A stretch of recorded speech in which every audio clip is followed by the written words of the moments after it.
walk in and almost instantaneously figure everything out. How are you going to shoot it? Where are your props? What are you going to use? Where's your position?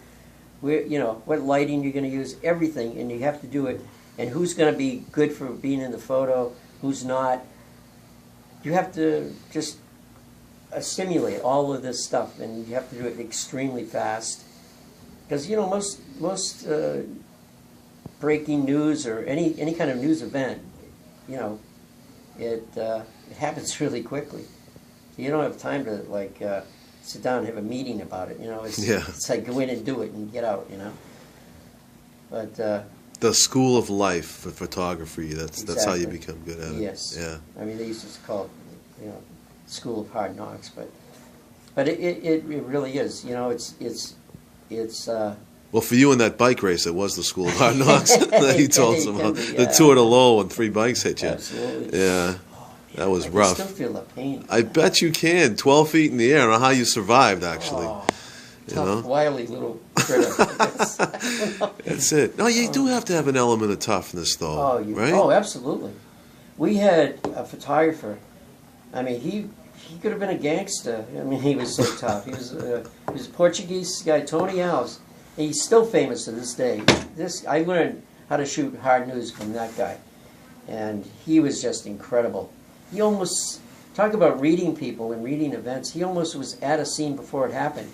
Everybody used to, you know, hey, wait a minute, did he start that fire? You know, how did he get there so quick? But he knew all the police, he knew all the fire. He had a good relationship with them. He didn't fight them, you know, he worked with them. And, you know, when something was going to happen, like a raid or something, they would let him know. Yeah. So he was there, you know. And he told me, though, he said, if you cover any news event, he says, you want to get right to the, he said, first thing, right off the bat, get right to the center of it.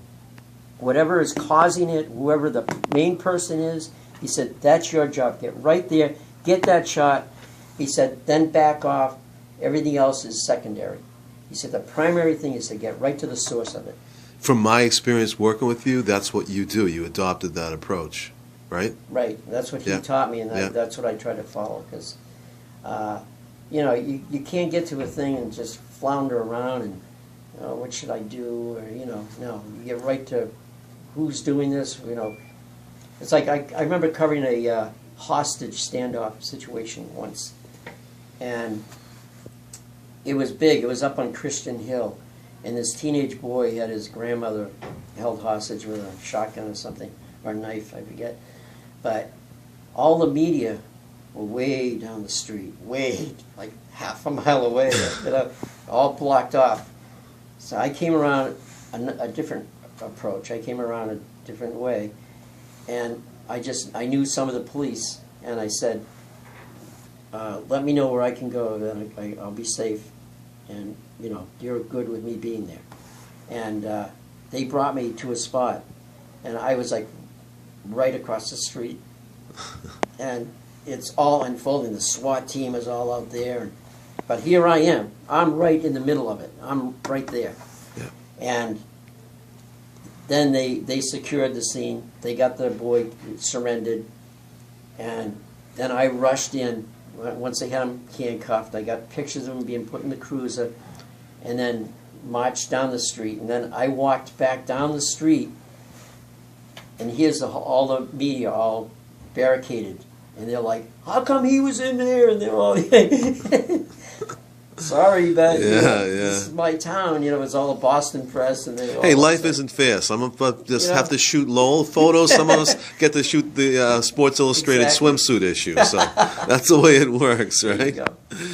So, no, you do have to read people. Yeah. It's very important. It's like, you know. And like Eddie Adams, who was a famous photojournalist, said, you know, just being there is like F8 and be there, he used to say. F8 is an aperture stop that you're going to get a lot of things in focus.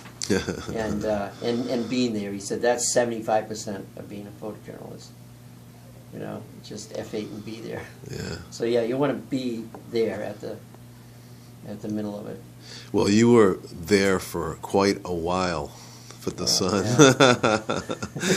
Yeah, and you gonna miss it? Oh, absolutely. Oh, it becomes, like I said, it becomes a part of your fabric. It becomes your DNA. I mean, you know, it's in your blood. They used to say, "Oh, you have ink in your blood." You know? Yeah. It's newspaper work.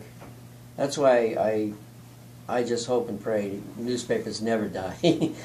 I mean, I think they're still a very important vehicle to bring the news to people, because it's more of a quality thing, you know. Okay, you know, TV can get it to us quicker, but you know, the quality's not there. It's just a flash in the pan and move on to the next thing, you know.